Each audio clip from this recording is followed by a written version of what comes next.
Dear friends, welcome back to my dled macro lesson plan class. আজকেরও class 3 এর একটা topic নদী, যেটা যার যিনি লিখেছেন তার নাম হচ্ছে শক্তি চট্টোপাধ্যায়। এই শক্তি চট্টোপাধ্যায় 1934 খ্রিস্টাব্দে জয়নগরে জন্মগ্রহণ করেন। জয়নগর আমাদের প্রত্যেকেরই পরিচিত। জয়নগরের মোয়া আমরা আশা করি অনেকেই জানি জয়নগর কী জন্য বিখ্যাত, জয়নগরের মোয়ার জন্য। তো তার কাব্য একটি রয়েছে, বিখ্যাত কাব্য যেতে পারি কিন্তু কেন যাব, যেতে পারি কিন্তু কেন যাব, তার বিখ্যাত কাব্য। তিনি একাধিক পুরস্কারও পেয়েছেন এবং 1995 খ্রিস্টাব্দে এই বিখ্যাত সাহিত্যিকের মৃত্যু ঘটে। এটা ছোট্ট করে শক্তি চট্টোপাধ্যায় সম্পর্কে বলা। তিনি বাংলা সাহিত্যের এক বিখ্যাত ব্যক্তিত্ব। তাহলে 1934 খ্রিস্টাব্দে জন্মগ্রহণ করেন এবং 1995 খ্রিস্টাব্দে তিনি মারা যান। বিষয়টা হচ্ছে এই কারণেই বললাম, যখন এই কবিতাটা আপনি পড়াবেন, যেহেতু ইনি একজন বিখ্যাত ব্যক্তিত্ব, তাই এনার সম্পর্কে কিছু হলেও আপনাকে শিক্ষার্থীদের সামনে বলতে হবে। তাই জন্য আমি ছোট্ট করে আপনাদের জন্য বলে দিলাম। আপনারা পজ করে শুনে নেন বা লিখে নিতে পারেন এই বিষয়ে। এখন কবিতাটির পড়ার আগে আপনি ক্লাসে যখন গেলেন, তাদের সঙ্গে শিক্ষার্থীদের সঙ্গে কুশল বিনিময় করার পরে তাদেরকে একটা বিষয় বলতে পারেন যে আচ্ছা, তোমরা নদীর নাম বলতে পারবে, কিছু নদীর নাম বলতে পারবে? তারা আশা করি কিছুজন হলেও বলতে পারবে। তোমরা কি কেউ নদীর নাম জানো? তারা বলবে, নিশ্চয়ই কিছুজন বলবে ভাগীরথী। যদি না জেনে থাকো আমি বলে দিচ্ছি। তাহলে আয়োজন স্তরের প্রথম আপনি প্রশ্ন রাখবেন, তোমরা কি কোনো নদীর নাম বলতে পারবে? বা যে কোনো দুটি নদীর নাম বলো। তারা ইতস্তত প্রকাশ করতে পারে। আবার তারা এই শিক্ষার্থীর আয়োজন স্তরের এই যে এই টপিক, এইখানে তারা ইতস্তত সংশয় প্রকাশ করতে পারে, আবার উত্তরও দিতে পারে। উত্তর দিলে কি দেবে? ভাগীরথী, তিস্তা, এর মধ্যে আপনি লিখে দেবেন।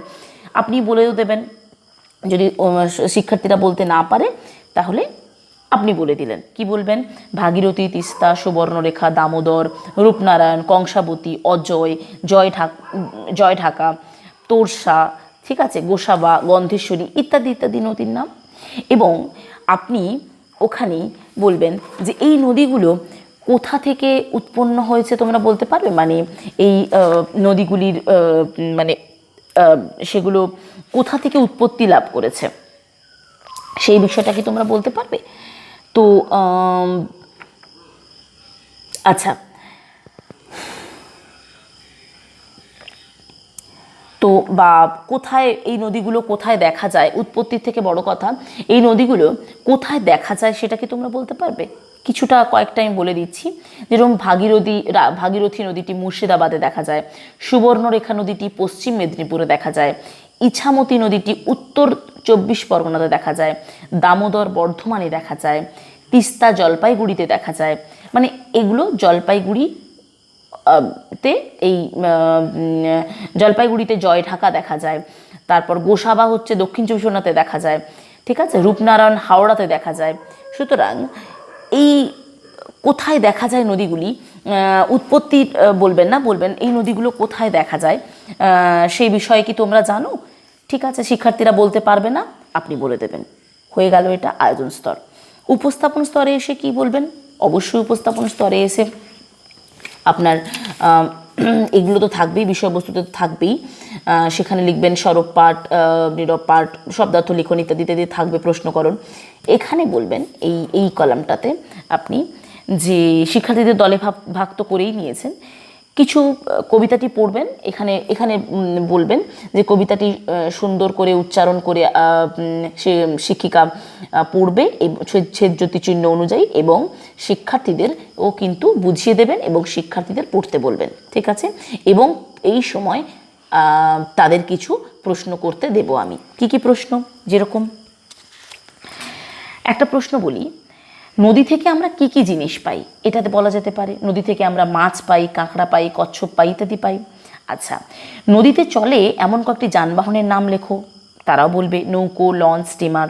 আচ্ছা, নদী থেকে পাওয়া যায় কয়েকটা মাছের নাম বলো, তারা বলতে পারবে ইলিশ, চিংড়ি ইত্যাদি। আচ্ছা, নদীর ওপর সেতু কেন দেওয়া হয় কি তোমরা জানো? তাদেরকে কিন্তু এই উপস্থাপন স্তরে এসে প্রশ্ন করবেন। এই প্রশ্নগুলো 1 2 3 4 করে 4টে প্রশ্ন করবেন, 4টে দলকে বা দুটো দলকে দুটো দুটো করে করবেন। নদীর উপর কেন সেতু দেওয়া যায়? সহজে যাত্রী ও পণ্য যাতায়াত যাতে করা যায় সেই কারণে নদীতে সেতু দেওয়া হয়। ঠিক আছে, এটা হচ্ছে আপনি পড়বেন, কবিতাটা পড়বেন সুন্দর করে এবং তার সঙ্গে সঙ্গে এই প্রশ্ন রাখবেন উপস্থাপন স্তরে। আর সবগুলো কিন্তু কমন থাকছে স্তরগুলো, আর এখানে শিক্ষার্থীরা কিন্তু উত্তর দেবে, এইখানে শিক্ষার্থীরা কিন্তু উত্তরগুলো লিখে দেবেন আপনি।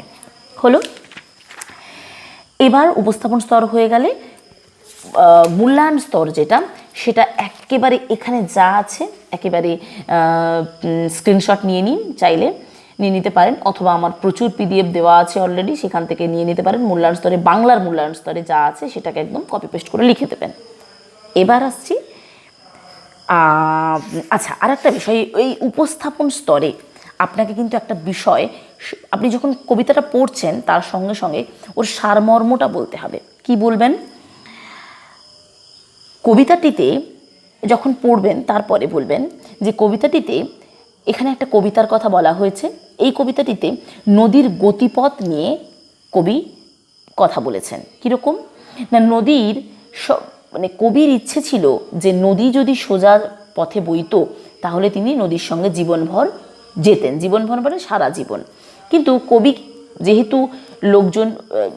যেহেতু লোকজন বাঁকা পথে যেতে মানা করেছেন, তাই তিনি নদীর সঙ্গে যাননি, কারণ সোজা পথ ছেড়ে বাঁকা পথে যাওয়া ভালো নয়। তাই তিনি নদীর সঙ্গে গেলেন না, কারণ নদীটা এঁকে বেঁকে চলে তাই। এটা সারমর্ম, এটা আপনাকে বলতে হবে কবিতাটা পড়ার সময়, মানে যখন কবিতাটি পড়বেন সেই সময় কিন্তু আপনাকে সারমর্ম এভাবে বলে দিতে হবে। ঠিক আছে, এটা হলো। এবার আপনি মূল্যায়ন স্তরে চলে এলেন, সেখানে কি করবেন? মূল্যায়ন স্তর তো হয়ে যাবে, তারপরে কর্মপত্রে কিছু বাক্য রচনা দিতে পারেন, যেরকম নদী, তারপরে সহজ, তারপরে বাঁকা, এগুলো। তারপরে আরও কি দিতে পারেন না, এটা দিতে পারেন কবিতায় কবির মনের ইচ্ছে কি ছিল, যে কবিতায় কবির মনের ইচ্ছে ছিল যদি নদী বাঁকা পথে না গিয়ে সোজা পথে যেত তাহলে কবিও জীবনভর নদীর সঙ্গে যেতেন, এই একটা প্রশ্ন দিতে পারেন। অথবা শূন্য স্থান দিতে পারেন, এরকম কিছু একটা লাইন, কবিতার একটা লাইন তুলে, এই যে সোজা যেতিস যদি ড্যাশ ড্যাশ তোর সঙ্গে যেতুম তোর, এরকমভাবে দিতে পারেন। আবার আরও ছোট ছোট প্রশ্ন করেও দিতে পারেন। ঠিক আছে, বিভিন্ন দুটো নদীর নাম লেখো, দিতে পারেন। ঠিক আছে, অথবা বলতে পারেন রূপনারায়ণ নদী কোথায় দেখা যায়, তারা লিখবে হাওড়াতে।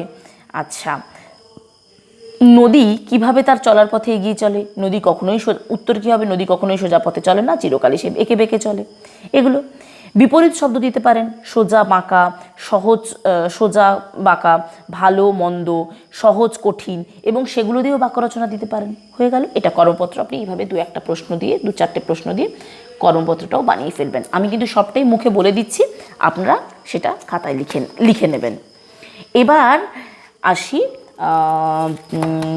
টিএলএমের কথায় বা এলটিএমের কথায়, যেটার আপনি কি করবেন, একটা নদী বয়ে যাচ্ছে এরকম সুন্দর একটা ছবি, যার পাশে একটা মানুষ বসে আছে নদীর দিকে তাকিয়ে, এই একটা চিত্র আপনি কিন্তু এঁকে নিয়ে যেতে পারেন টিএলএম হিসেবে। এবার বলি বিশেষ উদ্দেশ্য কি। সাধারণ উদ্দেশ্য তো একই থাকবে, মাতৃভাষা সম্পর্কে সঠিক জ্ঞান, শ্রবণ দক্ষণ ইত্যাদি ঘটবে, ভাষা ব্যবহারে দক্ষ হবে, এগুলো হচ্ছে সাধারণ উদ্দেশ্যে লিখবেন। বিশেষ উদ্দেশ্যতে কি লিখবেন? যে তারা বিভিন্ন রকম নদীর নাম জানবে, সেগুলো কোথায়, নদীগুলো কোথায় দেখা যায় সে সম্পর্কে জানবে। আচ্ছা, নদী থেকে আমরা কি পাই সে সম্পর্কে জানবে, নদীতে কি ধরনের যানবাহন চলে সে সম্পর্কে জানবে, নদী কিভাবে এঁকে বেঁকে কিভাবে সে নদীর গতিপথে নদী কিভাবে চলে, সামনের দিকে এগিয়ে চলে সে সম্পর্কে জানবে। ঠিক আছে, এগুলো কিন্তু বিশেষ উদ্দেশ্যের মধ্যে আপনি লিখবেন। ঠিক আছে, তাহলে কি বলবেন? বিভিন্ন রকম নদীর নাম জানবে, সেগুলো কোথায় দেখতে পাওয়া যায় তা জানবে, নদীর থেকে কি কি জিনিস পাই সে সম্পর্কে ধারণা লাভ করবে, এবং এটা বলতে পারেন যে নদীর গতিপথ সম্পর্কে তারা ধারণা লাভ করতে পারবে। ঠিক আছে, এটা কিন্তু বিশেষ উদ্দেশ্য এবং সাধারণ উদ্দেশ্যে যা আছে এখানে তাই। আশা করছি আপনাদের কাছে বিষয়টা ক্লিয়ার করতে পেরেছি, তাই তো? যাই হোক, আমি সবটা আমার পক্ষে লেখা সম্ভব হয়ে উঠছে না, আমারও এত সময় নেই যে এত প্রত্যেকটা লেখা বা প্রত্যেকটা রেডি করা, কিন্তু আমি বিষয়বস্তু কি হবে না হবে আমি কিন্তু ইন ডিটেল বলে দিচ্ছি, আপনারা চাইলে কিন্তু খাতাতে লিখে নিতে পারেন, ঠিক আছে? যাক, আজকের টপিকটা এই পর্যন্তই থাকলো। পরের টপিক নিয়ে খুব তাড়াতাড়ি চলে আসবো আপনাদের কাছে। আপনারা অবশ্যই রিকোয়েস্টে জানাবেন, আমি আমার সুবিধা মতো অবশ্যই আপনাদের টপিক বানাবো। তাহলে আজকের পার্ট এই পর্যন্তই থাকলো। সবাই ভালো থাকবেন, সুস্থ থাকবেন, টাটা।